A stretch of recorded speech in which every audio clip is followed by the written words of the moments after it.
Hello everyone, welcome to Driving Production. In this episode, we're going to be installing a rear sway bar on the Mazda 3. So I'd like to start off this video to talk about the reason behind why people would want, or someone would want to upgrade their sway bars. So the main reason I'd say it's probably to dial in your handling. People that do sway bars usually want to have a better handling, have a little bit of stiffer suspension, reduced body roll. And I think upgrading to the Mazdaspeed OEM sway bar is a cheap way to do it, as aftermarket sway bars can go into hundreds of dollars, even sometimes almost close to $1,000 if you do front and back. So I think this is a cheap alternative for Mazda 3s. So there are a few parts that you do need from the Mazdaspeed 3 if you are going to do this upgrade. For example,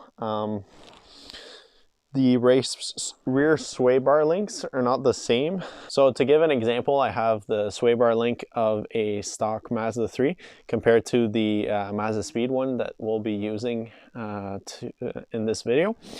So the rear sway bar link for a Mazda 3, one of the bolts that bolts up to the sway bar, the hole is quite a bit smaller in the Mazda 3.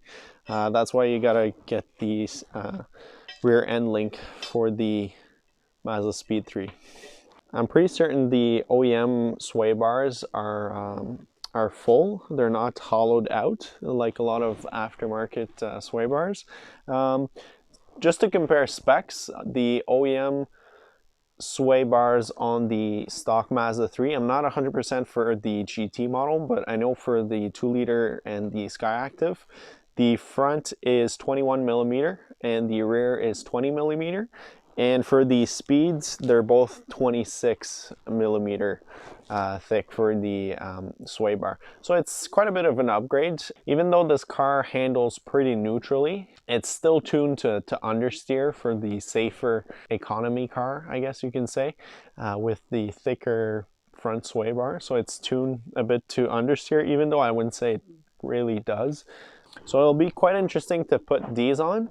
To start off, I think I'll probably just install the rear one because I want to see how the car's gonna change with just installing the rear one, to see if it promotes oversteer a little bit and how it's gonna actually balance out in a front wheel drive. And then I'll probably do the front.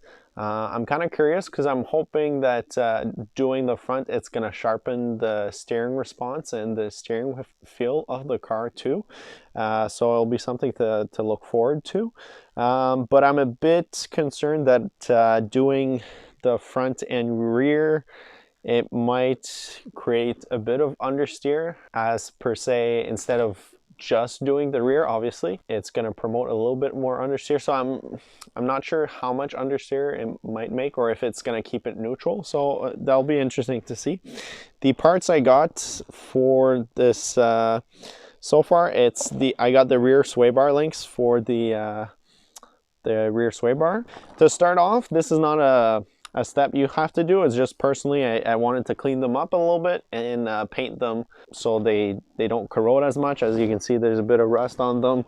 They've had some usage, so I'll just give them a nice clean sand and then paint them a little bit. So this is the paint I've used. It's metal cast from Dupli Color. It's actually the same paint I use for my brake calipers on the BMW.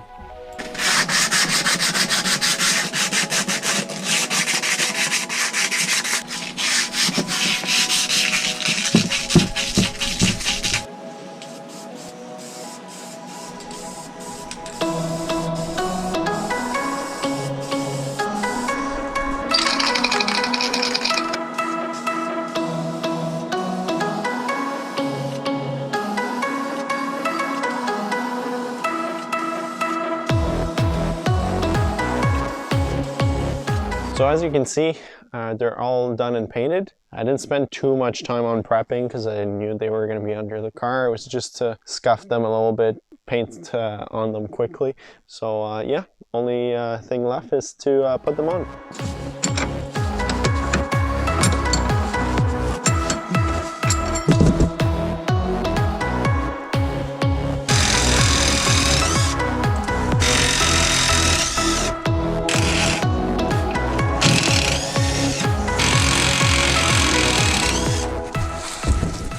So I finally got the Swaybar out of the car. It's pretty straightforward. There's 4 14mm bolts that you just take out, and then if I'm not mistaken, it's also 14mm nuts that are holding to the Swaybar link. The worst part was to get the top Swaybar link. So they started coming off because you got to put the Allen key in and use a wrench to kind of take them out. So the Swaybar link were there for a few years, and it showed because it was rusted, and like as I was taking it out, the Allen key kind of stripped. So in the end, I had to actually bring the car to a shop so that they could just cut off the Swaybar links with some torches. So that took a bit of a few days. I was able to take off the Swaybar completely a few days ago, so now the Swaybar links are out. I'm just going to install the new Swaybar. So having the OEM Swaybar out for a few days, I drove without a Swaybar. I gotta say that it wasn't as drastic as I thought driving without a Swaybar. I thought the back end would feel maybe a bit more unstable or kind of looser. I did feel a difference in the sense that the car wanted to understeer a little bit more if I wanted to push it a little bit more, or even when cornering, I felt like the front end wanted was the first thing that would kind of push instead of having more of a neutral feel with the Swaybar. So it'll be quite interesting to see how it feels with just the rear Swaybar. And go from there. So hopefully we'll see a bigger contrast in between having no Swaybar and the Mazdaspeed Swaybar. So yeah, let's continue the install and install the Mazdaspeed Swaybar.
Alright, so I just finished installing the new Swaybar and the new Swaybar link in, and this is what it looks like.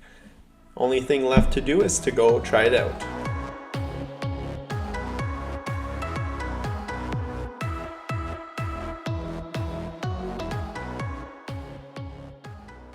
I hope you enjoyed watching this install video on the rear Swaybar of a Mazda 3. If you did, please consider subscribing and giving a thumbs up. Let me know what you think in the comments below, and we'll see you next time.